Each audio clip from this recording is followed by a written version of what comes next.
सही कहा, बहुत अच्छी लग रही हो तुम। वीर सिंह जी, आप तो हमसे पहले राजकुमारी जी को जगाने आ गए। अरे ये भला सोए ही कहाँ होंगे, रात भर निगरानी जो कर रहे थे, है ना सेना नायक जी? सुप्रभात। सुप्रभात। आंखें खोली राजकुमारी जी, सुबह का सूरज आपके दीदार के लिए निकलने ही वाला है।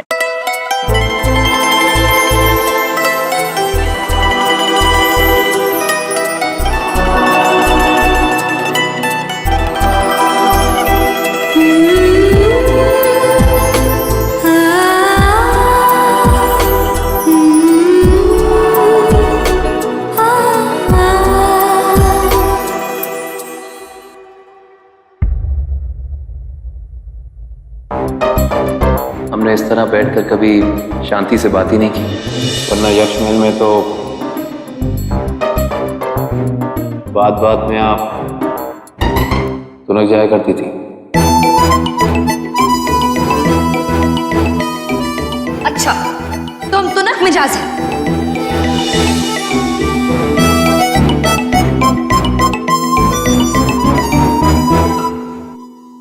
वीर सिंह जी, अब आप जाकर विश्राम कर लीजिए। अभी से राजकुमारी जी की सुरक्षा का जिम्मा हम दोनों उठा लेंगे। जैसा राजकुमारी चाहे।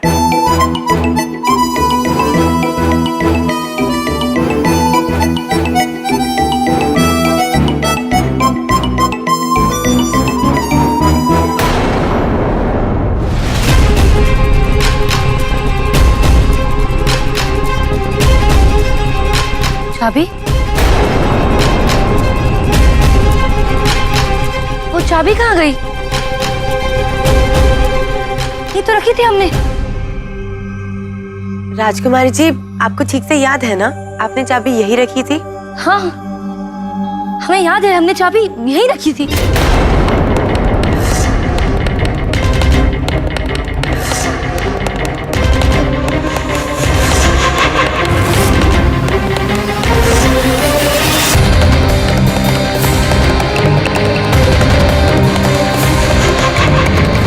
राजकुमारी जी यहाँ नहीं है।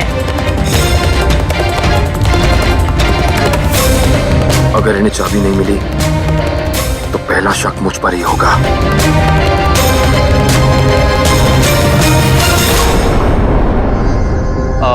चपला जी, हो सकता है वो चाबी बिस्तर के नीचे गिर गई हो, तो आप एक बार नीचे देखिए ना।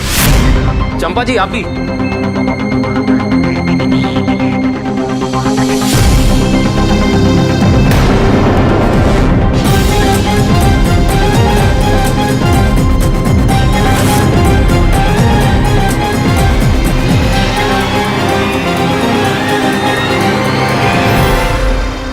यहाँ नहीं है राजकुमारी जी।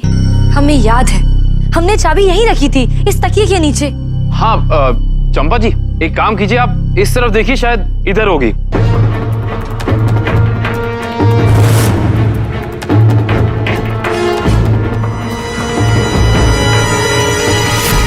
ये रही राजकुमारी जी चाबी।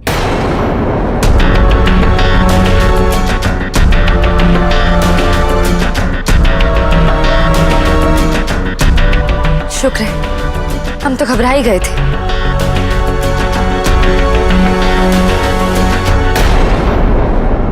राजकुमारी जी चलिए, आपके स्नान का समय हो गया।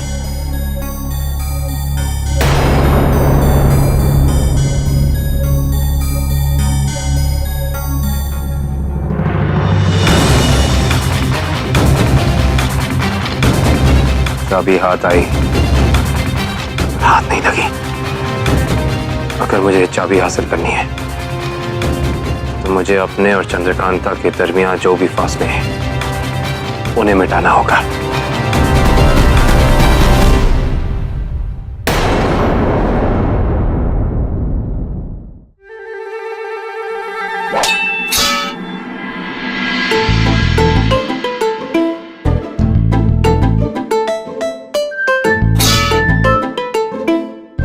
अरे रुकिए रुकिए रुकिए, लगता है आप लोग युद्ध की तैयारी कर रहे हैं। बस तलवार चलाना थोड़ा सीखना पड़ेगा। देखिए, ये भी एक कला है, जैसे आप लोगों की होती है साज सज्जा, वैसी। सबसे पहले तो आपको तलवार सीधी पकड़नी है, ऐसे।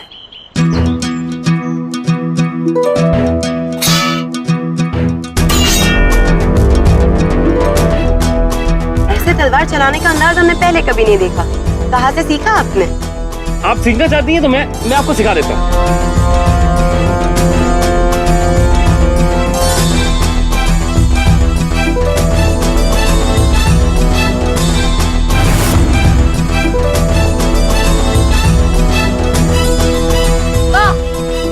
सीखो सीखो। विजयगढ़ की सेना का मार्गदर्शन तो तुम दोनों ही करने वाली हो ना। जो काम है वो तो ठीक से होता नहीं। यहाँ अलग अलग तरीके से तलवार पकड़नी सीखी जा रही है। बड़ी अय्यारा बनती हो ना। ये तो पता कर नहीं पाई कि हमारे कमरे में वो नकाबपोश कौन आया था। क्या हुआ? जाओ। वैसे नाराज में भी राज होता है, और राज को राज ही रहने देते हैं ना। अब अगर आप मुझसे तलवार चलाने की कला सीखना चाहती हैं तो मैं सिखा सकता हूँ। कहिए तो सही। हमारा भी तरीका आजमा के देखो। साज ना बजने लग जाए तो कहना।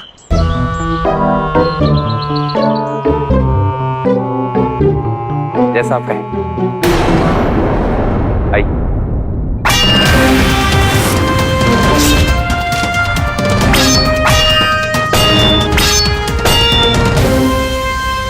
धुन तो बहुत अच्छी थी। सुर और भी लग सकते हैं। तो फिर तान छेड़िए।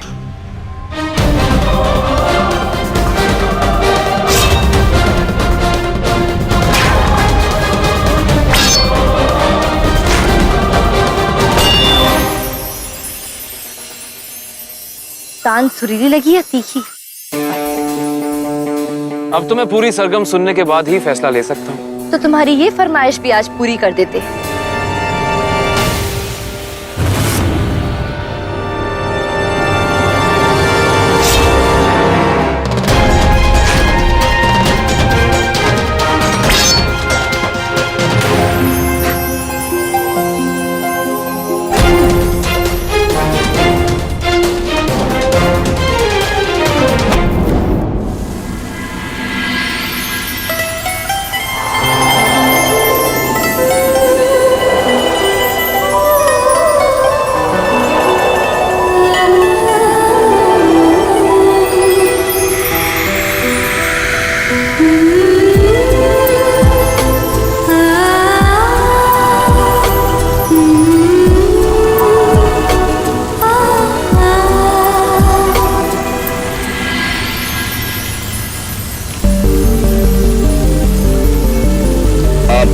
ठीक तो है ना?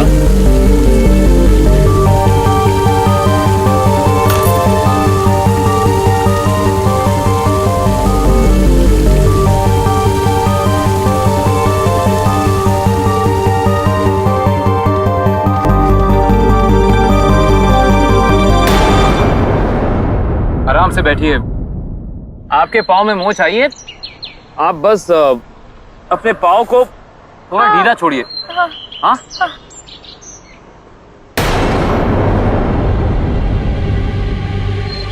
हमारी चाबी कहीं गिर गई है। आप घबराइए नहीं। वो चाबी अभी भाग दौड़ में वहां गिर गई होगी। मैं लेकर आता हूं। आप आराम कीजिए।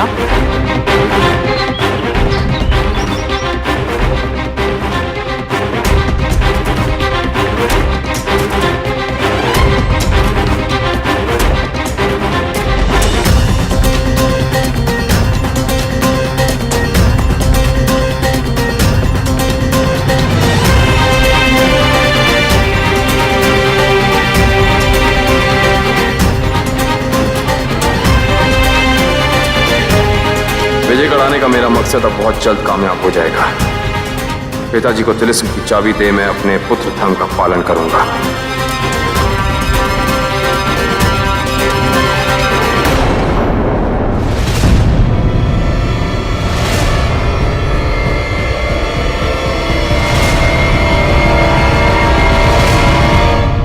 इतने घबराए हुए क्यों हो? जैसे कोई चोरी पकड़ी गई हो। चोरी नहीं, ऐसी कोई बात नहीं है। मैं घबराया नहीं हूं।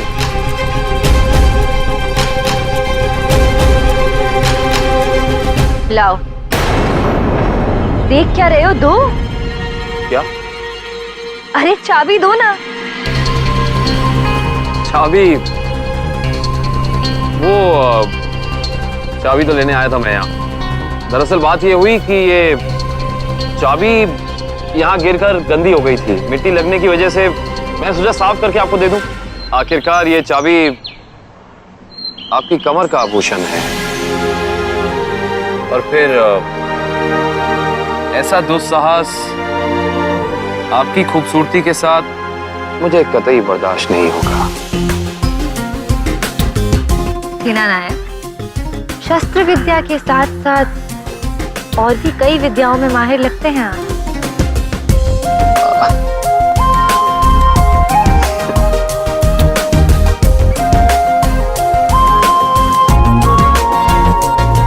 अब चले? राजकुमारी, आप चलिए, मैं बस अभी आता हूँ। कपड़े भीग गए हैं, बदल के आता हूँ।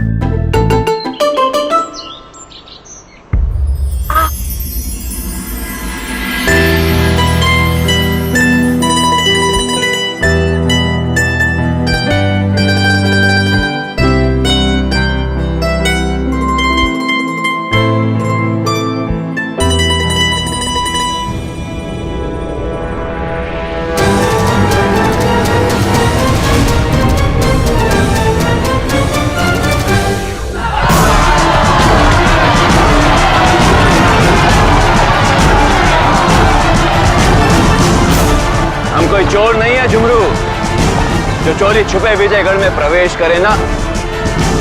हम उस चंद्रकांता को ललकार के उसे पराजित करके डंके की चोट पर दाखिल होंगे विजयगढ़ में।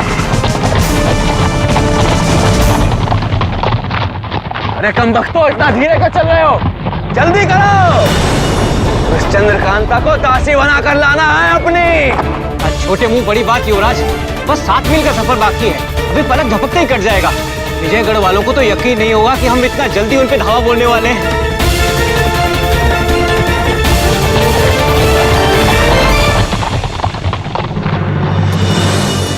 भाग जल्दी नाजिम, ये खबर हमें अपने आका क्रूर सिंह को सबसे पहले देनी होगी कि शिवदत्त ने नौगढ़ का तख्ता पलट दिया है और खुद राजा बन गया है। इससे अच्छा तो तू गधा ही बना रहता। अरे हमें सबसे पहले चल के राजकुमारी को ये सूचित करना होगा कि शिवदत्त अपनी सेना के साथ विजयगढ़ की ओर कूच कर चुका है। अरे हाँ, मैं भी ना एकदम गधा ही हूँ। हाँ तो फिर उड़े। हाँ चल।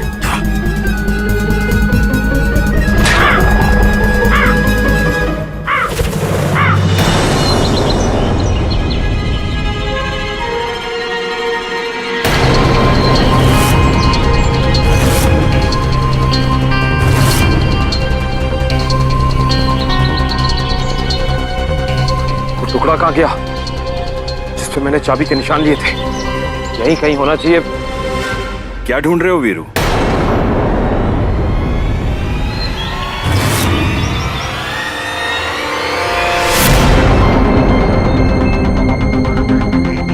बद्री, तुम?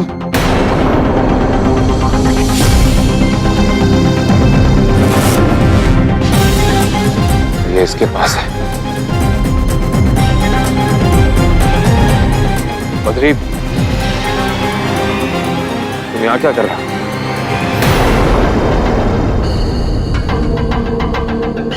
अच्छा है कि तुम आ गए। मैं भी तो भागा था तुम्हारी गिरफ्त से, तो तुम भी भाग सकते थे, तुम तो यार हो। अब इससे पहले कि तुम कोई हरकत करो, मेरी बात ध्यान से सुनो। मैंने पता कर लिया है कि तिलिस्म की चाबी यहाँ एक तहखाने में बंद है। उस तहखाने के ताले की चाबी मेरे हाथ लगी थी, मैंने उसकी छाप इस मिट्टी के पत्थर पर ली है। अब सुनो, तुम्हें करना क्या है? तुम्हें इसे फौरन एक लोहार के पास ले जाना होगा और वहां जाकर तुम्हें एक हूबहू दूसरी चाबी बनवानी है। हम तिलिस्म की कुंजी यहां से चुराकर फौरन निकल जाएंगे। बदरी, क्या हो गया? आप क्या सोच रहे हो? अरे यहाँ खड़े खड़े वक्त क्यों बर्बाद कर रहे हो? जाओ। पर राजकुमारी को जो तुमने वचन दिया है उसका क्या? तुम उसकी चिंता मत करो, वो तुम मुझ पे छोड़ो। तुमसे जितना खाए उतना करो। सबसे जरूरी है वो कुंजी हमारे हाथ लगना। और सुनो, संभाल कर जाना, क्योंकि ये क्रूर सिंह जो है ना, हमारे पीछे पड़ा है हाथ धोकर। जैसी चाबी मिले उसे लेकर मेरे कक्ष में आ जाना। चलो जाओ।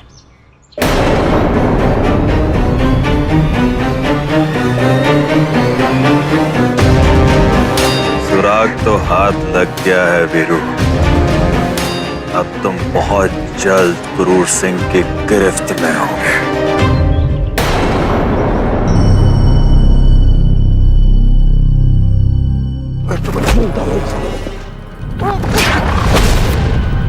क्या हो गया तुम्हें? पागल हो गए? होश में आओ। होश में तुम आओ वीरेंद्र। सबको धोखा दिया तुमने, अपने दोस्तों को, चुनारगढ़ को, महाराज को। तुम्हें जीने का कोई हक नहीं। खड़े हो। कैसी बहकी बहकी बातें कर रहे हो तुम बद्री? अभी जब बाहर बागान में मुन्ना बनकर मिले थे बिल्कुल ठीक थे। ये क्या पागलपन सवार हो गया तुम पर? पागलों जैसी बातें तुम कर रहे हो वीरेंद्र। क्या कहा तुमने? मैं तुम्हें मुन्ना बनकर बाहर मिला था? बकवास है ये।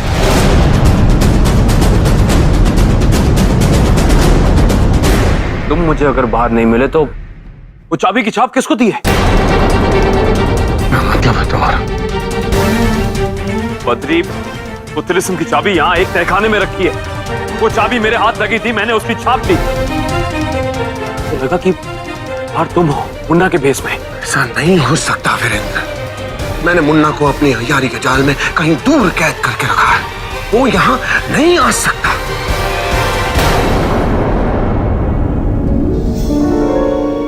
हो ना हो, ये किसी अय्यार का काम है।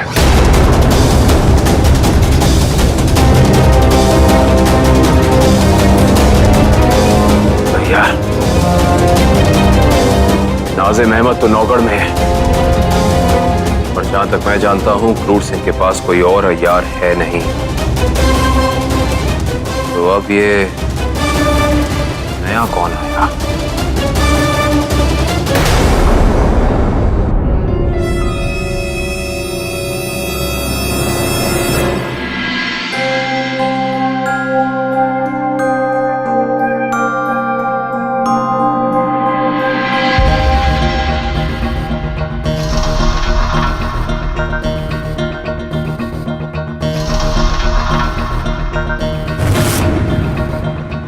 तुम ऐसे बेधड़क अंदर कैसे आ गए?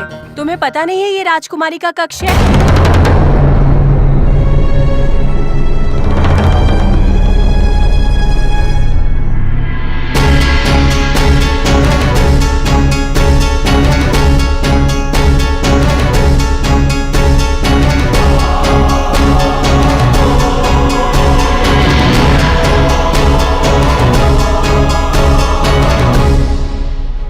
राजकुमारी जी, आपका शक सही निकला।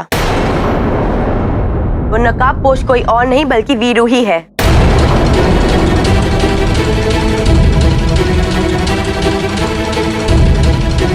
जिसने पहले वो कुंजी हासिल करने के लिए आपके गले पे छुरी रखी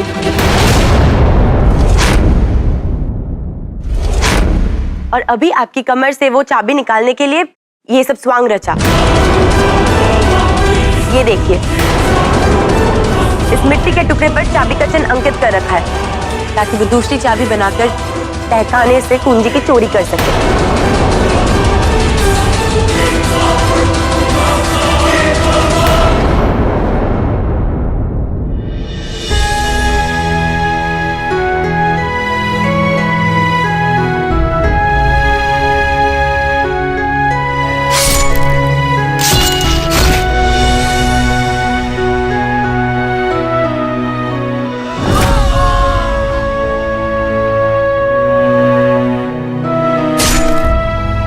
हमारी सुरक्षा का दायित्व तुम्हारे हाथों में है, तो हमें क्या हो सकता है?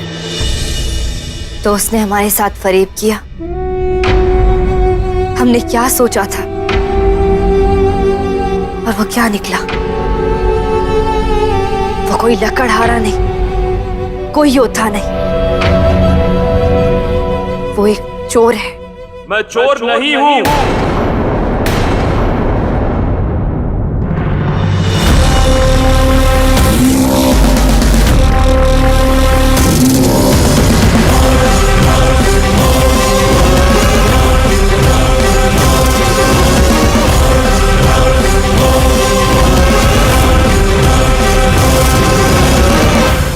चंपा, चपला, जाओ तुम लोग।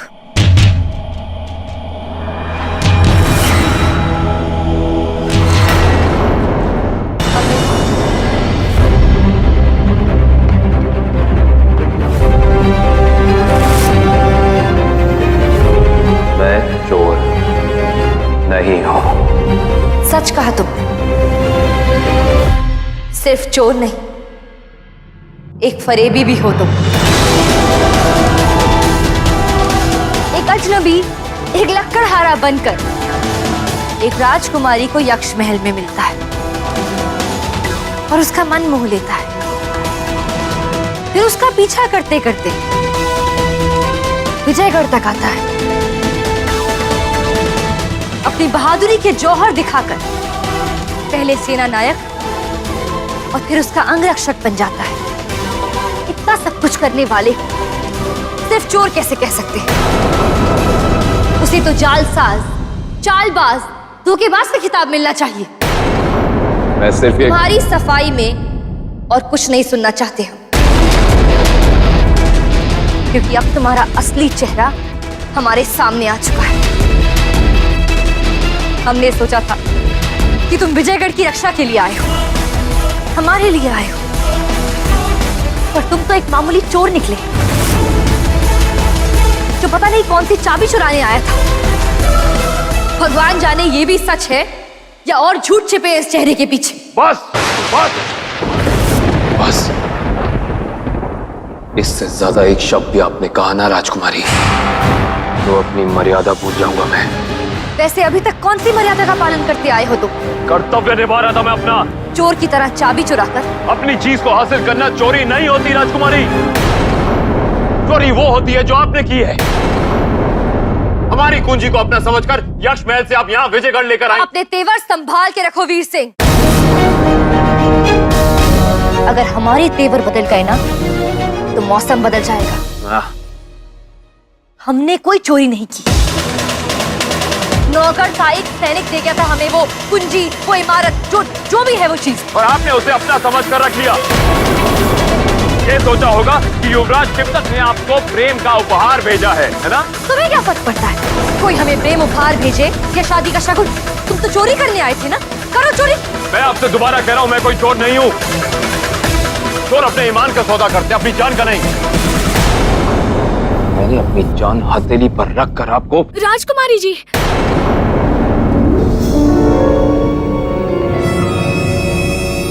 राजकुमारी जी गजब हो गया। नाजिम और अहमद खबर लेकर आए हैं कि शिवदत्त अपनी सेना के साथ विजयगढ़ की सीमा तक पहुंच चुका है।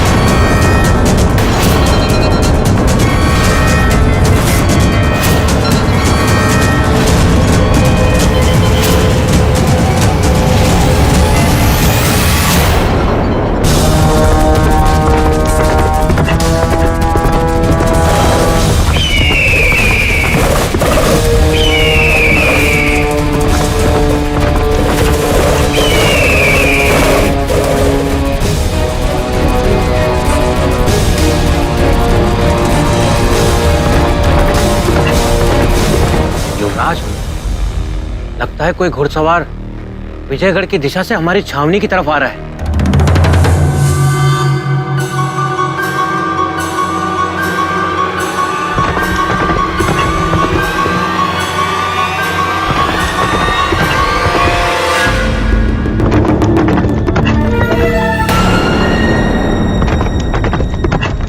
ये तो वही लकड़हारा है जो यक्ष महल में था। ये विजयगढ़ कैसे पहुंचा? तुम चोर हो और हम एक राजकुमारी, लेकिन वक्त की नजाकत हमसे ये कह रही है कि हम दोनों को एक दूसरे की जरूरत है। अभी कुछ देर पहले तक हम समझते थे कि सिर्फ हमें तुम्हारी जरूरत है, पर अब हम जानते हैं कि तुम्हें भी हमारी जरूरत है। हम शिवदत्त से मुक्ति चाहते हैं और तुम वो कुंजी पाकर हमसे मुक्ति चाहते हो, तो क्यों ना एक सौदा किया जाए। तुम शिवदत्त को पराजित करने में हमारी मदद करो और हम खुद तुम्हें वो कुंजी सौंप देंगे। बोलो, यही ख्वाब लेकर आए थे, यही तो करना चाहते थे, और हम क्या समझ बैठे।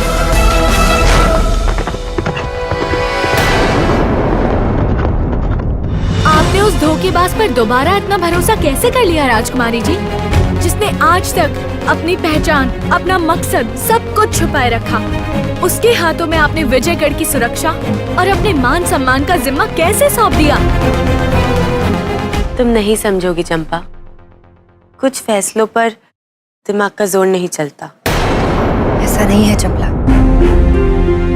दिल ने जिस पर भरोसा कर लिया उस पर शक करने का कोई कारण ही नहीं होता। लेकिन हमारे पास ऐसा करने का एक ठोस कारण है। हमें लगता है वीर सिंह के लिए वो कुंजी हासिल करना निहायत जरूरी है। वो उसे पाने के लिए कुछ भी कर सकता है, और फिर हमारे सामने विजयगढ़ को बचाने का और रास्ता भी क्या था। इसलिए हमने वीर सिंह के साथ एक सौदा किया है, और जब तक वो सौदा अपने अंजाम तक नहीं पहुंच जाता, तब तक तुम दोनों वीर सिंह की असलियत के बारे में किसी से कुछ नहीं कहोगे। जैसे आपकी आज्ञा राजकुमारी जी। लेकिन न जाने क्यों हमें ऐसा लगता है कि जिसको आप सौदा समझ बैठी है, वो वीर सिंह के लिए सौदे से भी बढ़कर है। वो चाहे या किसी भी मकसद से क्यों ना आया हो, तो जब बात आपके मान सम्मान की आती है, वो उसकी रक्षा के लिए किसी भी हद तक जा सकता है।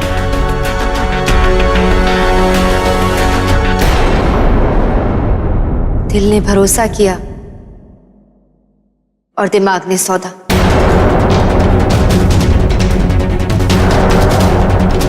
जीत चाहे जिसकी भी हो, पर हार हर हाल में शत्रु की ही होनी चाहिए।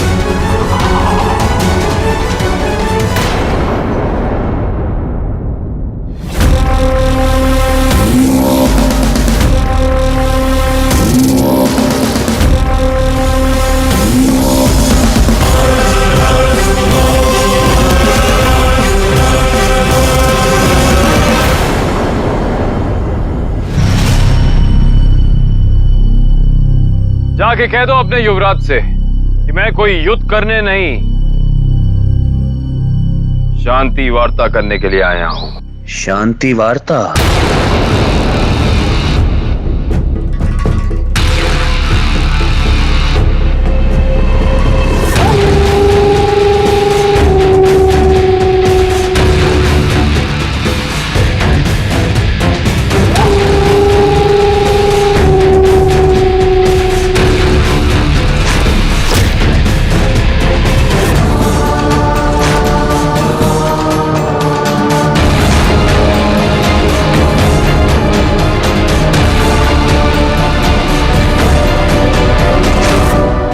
वार्तालाप बराबरी वालों से होती है लक्कड़हारे, उनसे नहीं जिनकी औकात तक ना हो हमारे सामने खड़े होने की।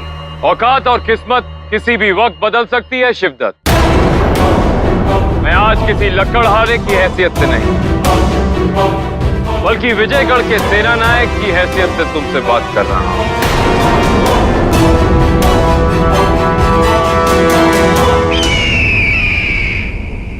बड़ी तरक्की कर ली है तूने, पर जिस राजकुमारी की जूतियां चाट चाट कर तू सेना नायक बना है ना, अगर उसी राजकुमारी को यहाँ लाकर हमारे हवाले कर देता तो बातचीत करने की जरूरत ही नहीं पड़ती लक्कड़हारे। मुझे लगा था कि गुरूर के अलावा भी तुम में कुछ होगा शिवदत्त। गुरूर में अंधी तुम्हारी आंखें शायद ये नहीं देख पा रही कि विजयगढ़ की सेना संख्या में भले ही तुम्हारी इस सेना से कम हो, पर हौसले और जज्बे में तुम्हारी सेना से वो कहीं आगे है। इसकी वजह यह है कि तुम्हारी सेना किसी के मान को कलंकित करने के लिए लड़ रही है और विजयगढ़ की सेना अपनी राजकुमारी के मान को बचाने के लिए तत्पर है।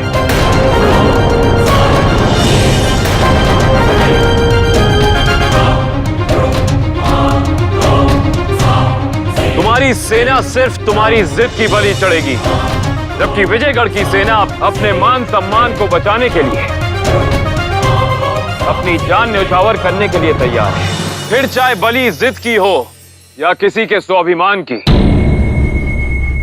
पर जान तो इसमें निर्दोष सेना की ही जाएगी ना। चुप!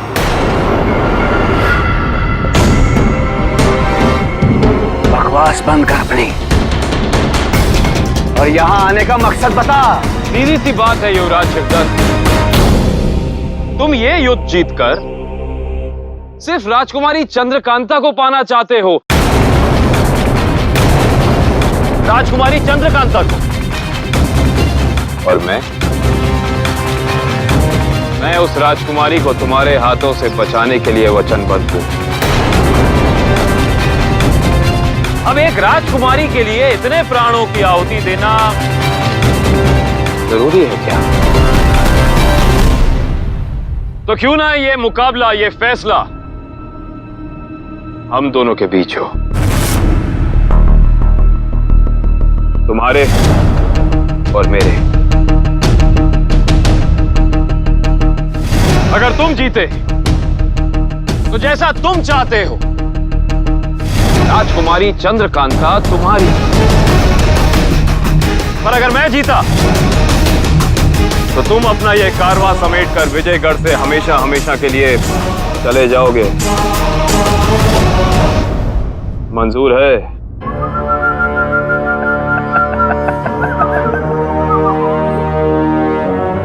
तो तुम हमें यहाँ ललकारने आए हो? अरे मूर्ख, तू यहाँ आ तो गया है पर यहाँ से वापस नहीं जा पाएगा। कफन में लपेटकर तेरी लाश को विजयगढ़ भेजेंगे हम। देख क्या रहे हो, मारो इसे।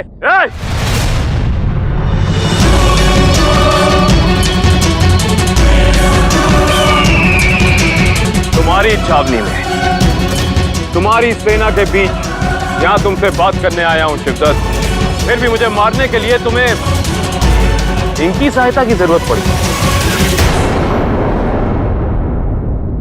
चलो, जैसा तुम चाहो, पर उससे पहले हम ये तो आजमा लें कि तुम्हारी इस छावनी में ऐसा कौन सा शूरवीर है, कौन सा ऐसा योद्धा है जो मेरे हाथ को झुका सकता है। अगर इनमें से किसी ने भी मेरे हाथ को झुका दिया तो वचन देता हूं शिवदत्त, मेरी गर्दन होगी और तुम्हारी तलवार।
योद्धाओं के बलबूते पर युद्ध लड़ने आए हो तुम शिवदत्त? कल रणभूमि में भी इनकी यही हालत होगी और ये वहां कल पड़े पड़े दर्द से कराते हुए यही सोचेंगे कि इनका महाराज शिवदत्त इतना कायर है कि एक सेना नायक की ललकार को भी नहीं स्वीकार पाया।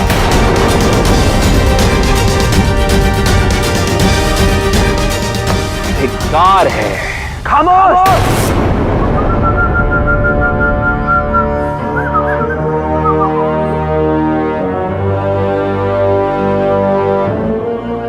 तेरी हर एक चुनौती स्वीकार है हमने। वैसे भी तुझ जैसे मामूली लक्कड़हारे से शिवदत्त डरता नहीं है। ये हुई ना बात, तो फिर तय रहा कल सूर्य की पहली किरण पर रणभूमि में हमारा मुकाबला होगा। हमारी सेनाएं आमने सामने होंगी, पर लड़ाई तुम्हारे और मेरे बीच में होगी।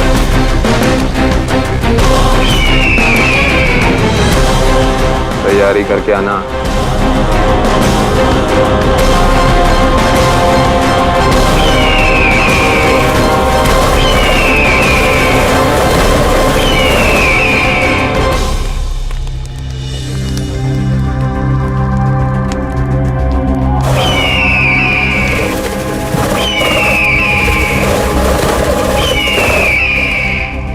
आओ खुदा बख्श, मुझे तुम्हारा ही इंतजार था। तुम तो जानते हो कि शिवदत्त ने मेरी जादुई अंगूठी ले ली है और उस अंगूठी के बिना मेरी अय्यारी शक्तियां काम नहीं करती। बस एक बार मुझे मेरी जादुई अंगूठी वापस मिल जाए, फिर मुझे कोई इस कैद में नहीं रख सकता, और ना ही मेरे महाराज और मेरी महारानी को। खुदा बख्श, मुझे अपनी जादुई अंगूठी वापस चाहिए, और ये काम तुमसे बेहतर और कोई नहीं कर सकता।